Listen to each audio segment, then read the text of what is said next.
नमस्कार, सुप्रभात। तो सुबह के 7 बजने वाले हैं। वक्त हो गया है तमाम खबरों से आपको रूबरू कराने का। तो आज की जो महत्वपूर्ण खबर है वो पहले आपको बता दें। दोपहर 12 बजे योगी कैबिनेट की आज बैठक होने वाली है और इसमें सभी मंत्री वर्चुअली जुड़ेंगे। इस बैठक में कई सारे ऐसे महत्वपूर्ण बिंदु हैं, महत्वपूर्ण मुद्दे हैं जिस पर चर्चा होनी है और कई प्रस्ताव को कैबिनेट मोहर भी लगा सकती है। बैठक की अध्यक्षता मुख्यमंत्री करेंगे। तो दोपहर 12 बजे बैठक होनी है जिस पर बहुत सारे महत्वपूर्ण प्रस्ताव पर मुहर लगने वाली है। तो 12 बजे का वक्त तय हुआ है और जो मंत्री हैं वो वर्चुअली जुड़ेंगे क्योंकि कोरोना है, तो इसके चलते वीडियो कॉन्फ्रेंसिंग के जरिए मंत्री इस बैठक से जुड़ेंगे और कई जो महत्वपूर्ण मुद्दे हैं, महत्वपूर्ण प्रस्ताव हैं, उन पर चर्चा के बाद मोहर भी आज कैबिनेट लगा सकती है।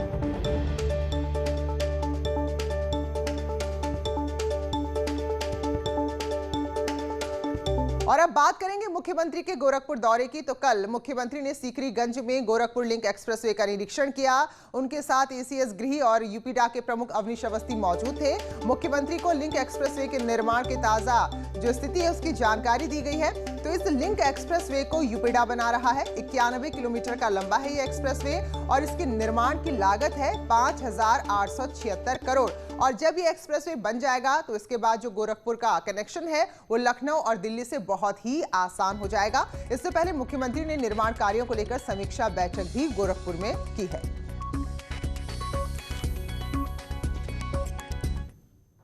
और गोरखपुर विश्वविद्यालय में आयोजित पूर्वांचल के सतत विकास के मुद्दे पर सेमिनार में भी मुख्यमंत्री ने शिरकत की। उन्होंने कहा कि आपकी सोच ने भले पूर्वी उत्तर प्रदेश को गरीब और पिछड़ा बनाया है, लेकिन पूर्वी उत्तर प्रदेश में जो संभावना है वो देश और दुनिया में नेतृत्व करने की क्षमता रखती है। सीएम योगी आदित्यनाथ आज अपने गोरखपुर दौरे के दूसरे दिन महाराणा प्रताप शिक्षा परिषद के समापन समारोह में शामिल हुए। इस मौके पर सीएम योगी ने कहा कि हर विपत्ति आपको एक अवसर देती है और सफलता आपको चुनौती देती है। दोनों के बीच सामंजस्य करने वाला ही सफल होता है। हम कोरोना से भी लड़ेंगे, पर शिक्षा जगत के कार्यों को भी कोरोना से बचाते हुए हमें आगे बढ़ाना होगा। सीएम योगी ने कहा कि भारत में जो नई शिक्षा नीति लागू की गई है वो बड़ा परिवर्तन लाएगी। 2031 और 32 में महाराणा प्रताप शिक्षा परिषद के 100 साल पूरे होने पर पूर्वी उत्तर प्रदेश के सभी शिक्षण संस्थानों के लिए प्रेरणा स्रोत बन चुका होगा। दुनिया में क्या हो रहा है, अमेरिका में क्या है, यूरोप में क्या है,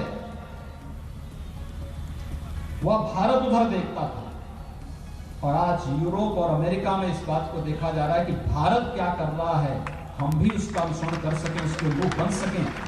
ये नेतृत्व पे निर्भर करता है। हम पिछड़ों बनेंगे या अपने व्यक्तित्व और कृतित्व से ऐसा उदाहरण प्रस्तुत करेंगे कि लोग हमारा अनुसरण करते हुए दिखाई दें। लेकिन बुद्ध को आपने बोल ना दिया। बुद्ध ने कहा अब दीपो वह, आप स्वयं ही नहीं बनना चाहते। आपने मान लिया कि नहीं साहब, हम तो गरीब हैं, हम कुछ नहीं कर सकते। हमारी संस्थाओं ने पल्ला झाड़ दिया कि हमारी जिम्मेदारी नहीं, क्योंकि वेतन मिलना है, सुविधाएं मिलनी है, सब कुछ मिलना ही है, तो इसलिए हमारी कोई जिम्मेदारी नहीं। हर एक व्यक्ति उससे तटस्थ होता गया और उसका परिणाम क्या होता गया, हम हमारे ऊपर ठप्पे पे ठप्पे लगते गए और दुनिया के वे लोग सफल होते गए जो हमें आगे नहीं बढ़ने देना चाहते। विकास की प्रक्रिया को जोड़ने के लिए अपने अनुसार कार्य प्रारंभ किया। इंफ्रास्ट्रक्चर डेवलपमेंट के जो कार्यक्रम वर्तमान में हो रहे हैं, आज आप देख रहे होंगे पूर्वी उत्तर प्रदेश में पूर्वांचल एक्सप्रेसवे बन रहा है, बुंदेलखंड में बुंदेलखंड एक्सप्रेसवे बन रहा है, हम मध्य उत्तर प्रदेश में पश्चिम को मध्य होते हुए प्रयागराज तक और पूर्वी उत्तर प्रदेश को जोड़ने के लिए गंगा एक्सप्रेसवे बना रहे हैं। और मुख्यमंत्री योगी आदित्यनाथ गोरखपुर में बन रहे एम्स का दौरा करने भी पहुंचे। इस मौके पर उन्होंने कहा कि पूर्वी यूपी के जिलों में इंसेफ्लाइटिस से निपटने के लिए पिछली सरकारों ने कोई काम नहीं किया, लेकिन अब बिल्कुल खत्म की कगार पर इंसेफ्लाइटिस है जो यहाँ का अभिशाप बन चुका था। जो गोरखपुर में एम्स स्थापित हो पाया उसके पीछे मुख्य कारण में प्रधानमंत्री जी ने इंसेफ्लाइटिस को भी रखा है, क्योंकि इतनी मौतें हो रही हैं और 80 नहीं 1977 से मौतें हो रही थी। इतनी भारी संख्या में मौत और उन मौत पर नियंत्रण करने के लिए आखिर क्या प्रयास होने चाहिए। हमने हर एक चीज को ये मान लिया कि केवल उपचार ही उसका एकमात्र माध्यम है। मेरा मानना है कि उपचार सबसे अंतिम विकल्प है, लेकिन इसका प्रयास बचाव से शुरू होता है और बचाव के उस कार्यक्रम को अगर हम आगे बढ़ा सकेंगे तो बेहतरीन परिणाम होंगे। इस बार विगत 3 वर्ष के दौरान आपने जो ट्रेंड देखा होगा इंसेफ्लाइटिस का, ये केवल पूर्वी उत्तर प्रदेश के 7 जिले ज्यादा प्रभावित थे, लेकिन 38 जनपद उत्तर प्रदेश के ऐसे थे जो इंसेफ्लाइटिस से किसी न किसी रूप से प्रभावित थे। और यहां पे जो तबका इससे सर्वाधिक प्रभावित होता था वो देश के अंदर और प्रदेश के अंदर उस राजनीतिक दलों का वोट बैंक तो बना, लेकिन जब सत्ताएं आई तो उन्होंने उसके उपचार के लिए कोई व्यवस्था भी नहीं की। कल बीजेपी के राष्ट्रीय अध्यक्ष जेपी नड्डा के काफिले पर पश्चिम बंगाल में हमला हुआ। इस हमले की मुख्यमंत्री योगी आदित्यनाथ ने निंदा करते हुए कहा है कि बंगाल में इस वक्त पूरी तरह अराजकता का माहौल है।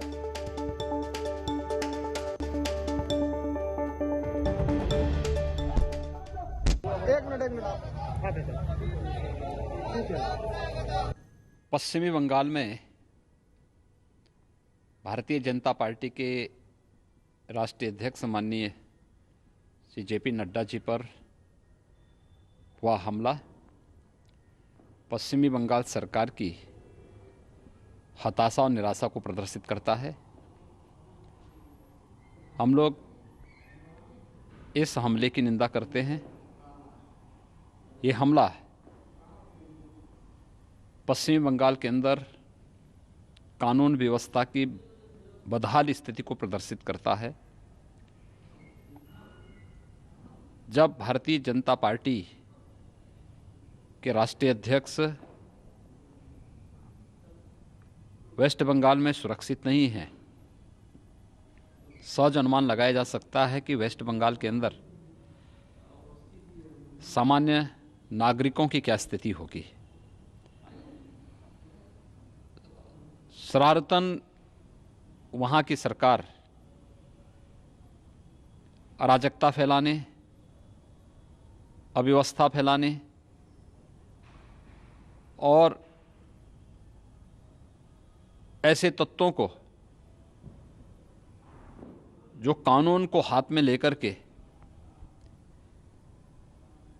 पूरी तरह गुंडागिर्दी पर उतारू हो चुके हैं, ऐसे तत्वों को प्रश्रय वहाँ की सरकार दे रही है। वेस्ट बंगाल की सरकार का ये कृत्य न केवल अराजकता की पराकाष्ठा को प्रदर्शित करता है, पितो वेस्ट बंगाल के अंदर कानून व्यवस्था की गंभीर और बदहाल स्थिति को भी प्रदर्शित करता है। हम लोग इस हमले की निंदा करते हैं और इस मामले में टीएमसी के उन सभी गुंडों के खिलाफ जिन्होंने भारतीय जनता पार्टी के राष्ट्रीय अध्यक्ष माननीय नड्डा जी को निशाना बना करके हमला किया है, या जो राजनीतिक हमले भारतीय जनता पार्टी और अन्य विरोधी दलों के नेताओं पर बंगाल के अंदर सत्ता के संरक्षण में हो रहे हैं, इस प्रकार की किसी भी प्रकार की कायराना हरकतों को कतई स्वीकार नहीं किया जाएगा। हम लोग इसकी निंदा करते हैं। चले आगे बढ़ते हैं। खबर जालौन से है, जहां कांग्रेस कार्यकारिणी की समीक्षा बैठक थी, लेकिन इस बैठक में 2 गुट ही आपस में भिड़ गए और दोनों के बीच जमकर धक्का मुक्की, गाली गलौज होने लगी। कांग्रेस कार्यकर्ता मीडिया को भी बख्शने के मूड में नहीं थे। मीडिया कर्मियों से भी हाथापाई हुई और हैरानी की बात यह रही कि पूरी घटना के दौरान जो कांग्रेस के पदाधिकारी थे वो मूक दर्शक बन देखते रहे। तो कोई भी कांग्रेस की बैठक एकजुट होने के लिए होती है तो उसमें गुट सामने आ जाते हैं और जालौन में भी ऐसा ही हुआ। लेकिन यहाँ शर्मनाक बात ये थी कि जो ये गुटबाजी यहाँ पर थी वो मीडिया पर भी भारी पड़ी और मीडिया को भी धमकाने से, उससे हाथापाई करने से ये लोग बाज नहीं आए।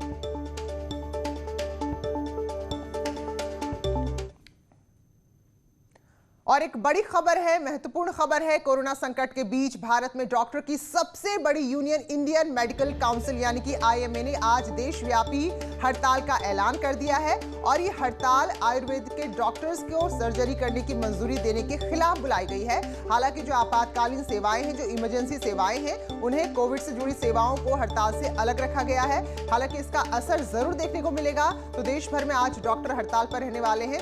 दरअसल जो आयुर्वेद के डॉक्टर हैं उनको भी सर्जरी यानी कि जो ऑपरेशन होते हैं उसकी अनुमति दी गई है, लेकिन जो एलोपैथी के डॉक्टर हैं वो उसका लगातार विरोध कर रहे हैं और उसी विरोध के स्वरूप आज देशव्यापी बंद का आह्वान किया है। हालांकि इस दौरान जो आपातकालीन सेवाएं हैं और जो कोरोना से जुड़ी हुई सेवाएं हैं उनको किसी भी तरह से प्रभावित नहीं किया जाएगा।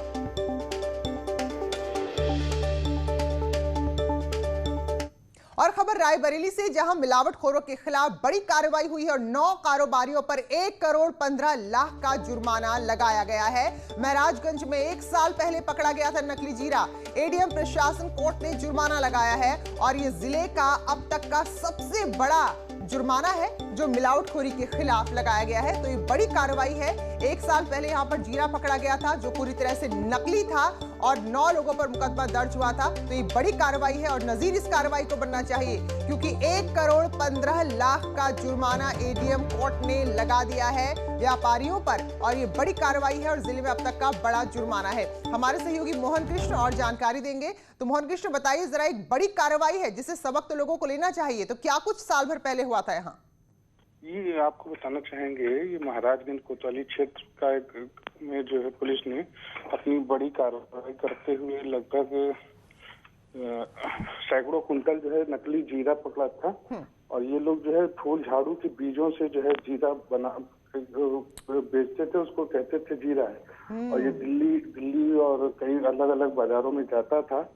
और इसकी जब भनक जब पुलिस को लगी तो पुलिस ने जो है ये प्रशासन की टीम के साथ इसको पकड़ा और उसके बाद मुकदमा दर्ज कराया गया और लगातार इस मामले में पैरवी करी जा रही थी खास औषधि प्रशासन द्वारा। और कल जो है अपर जिलाधिकारी प्रशासन ने अपनी कोर्ट में जो है 9 आरोपियों के खिलाफ लगभग 1.25 करोड़ रुपए का जुर्माना लगाया है। बिल्कुल, बहुत ही बेहतरीन कार्रवाई से हम कहेंगे और इसी तरह की कार्रवाई होनी चाहिए क्योंकि सीधे सीधे अगर कोई भी एक्शन लोगों की जिंदगी पर भारी पड़ता है तो ऐसे ही जुर्माने लगने चाहिए। बहुत बहुत शुक्रिया मोहन कृष्ण आपका जानकारी के लिए। तो फूल झाड़ू के जो फूल होते हैं, जो उसके पार्टिकल होते हैं, उसको जीरा बताकर बेचा जा रहा था जिस पर एक बड़ा जुर्माना अब लगाया गया है। महराजगंज के बांसवार बैजौली गांव के रहने वाले दीपक गुप्ता के 6 साल के बेटे का दिन दहाड़े बाइक सवार बदमाशों ने अपहरण कर लिया, जिससे पूरे इलाके में हड़कंप है। बच्चे को अगवा करने के बाद बदमाश एक चिट्ठी फेंककर फरार हो गए। उस चिट्ठी में 50 लाख की फिरौती की मांग की गई है। साथ ही गांव के एक व्यक्ति पर अपहरणकर्ताओं की मदद के आरोप का भी जिक्र है। इधर बच्चे के अगवा होने के बाद परिजन बेहाल है। पुलिस ने बदमाशों की तलाश के लिए 4 टीमें गठित कर दी हैं, लेकिन फिलहाल पुलिस के हाथ अब तक खाली हैं। तो 50 लाख की फिरौती मांगी गई है। 3 बजे कोतवाली क्षेत्र में एक बिजौली बांसपार गांव है, वहां एक लगभग 6-7 साल का बच्चा अपने घर के सामने खेलते समय से गायब हो गया है। इसमें घर वालों की तहरीर पे कोतवाली में अभियोग पंजीकृत कर लिया गया है। बच्चे की बरामदगी के लिए 4 टीमें लगाई गई हैं जो लगातार काम कर रही हैं और इसमें कल शाम को ये कथित तौर पे एक पत्र प्राप्त हुआ है, पढ़ा हुआ मिला है, जिसमें कुछ तथ्य अंकित हैं जिनका भी परीक्षण किया जा रहा है। आशीष हमारे साथ जुड़े हैं। आशीष, पहले बताइए कुछ जानकारी मिल पाई है अपहरणकर्ताओं के बारे में? देखिए प्रीति, अभी तक पुलिस ने 4 टीमें लगाई हैं। पुलिस अधीक्षक ने बताया कि मुकदमा दर्ज करके चारों टीमें अलग अलग स्थानों पर जांच पड़ताल कर रही हैं। जी। पूरा मामला ये है कि अपहरणकर्ता जो है बाइक से आए थे और बाइक से उनके घर पे चिट्ठी फेंका है। उस पे लिखा है कि 50 लाख की फिरौती नहीं देंगे तो वो उस बच्चे को आशीष, मार डालेंगे। जिनके बेटे का अपहरण हुआ है, थोड़ा उनके बारे में जानना चाहेंगे कि जो इतनी बड़ी रकम उनसे मांगी गई है। देखिए, छोटे कारोबारी हैं दीपक गुप्ता जी, जिनका कारोबार है।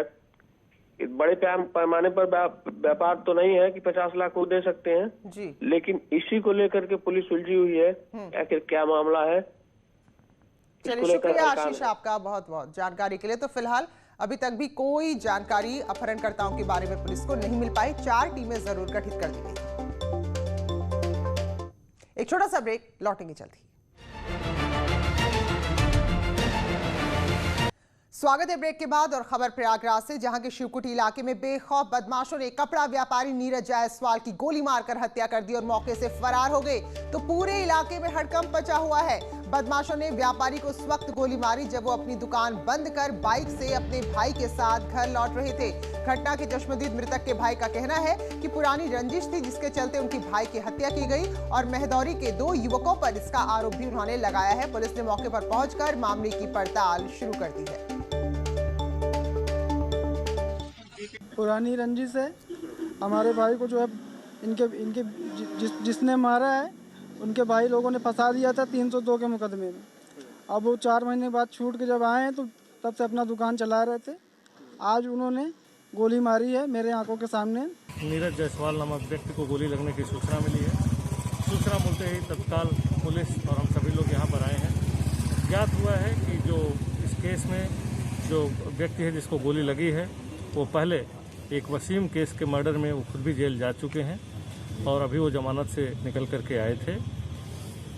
हमें कुछ महत्वपूर्ण सुराग भी इस केस में मिले हैं। जल्दी ही अपराधियों को पकड़ लिया जाएगा। और बुलंदशहर में एक शादी समारोह में फायरिंग की तस्वीरें सामने आई हैं। इस तथाकथित हर्ष फायरिंग पर रोक के बावजूद, हादसों के बावजूद देखिए आप जरा कि कैसे लोग हंसी खुशी के माहौल में बगैर हथियारों का प्रदर्शन किए मान ही नहीं रहे हैं। तो बुलंदशहर के सियाना कोतवाली क्षेत्र के मोहल्ला बड़ा होली चौक का है, जहां नशे में धुत एक युवक हरियाणवी गीत पर लगातार डांस करते हुए फायरिंग करता नजर आ रहा है। और फिलहाल इस मामले पर पुलिस को जानकारी दे दी गई है। तो ये तस्वीरें बुलंदशहर की।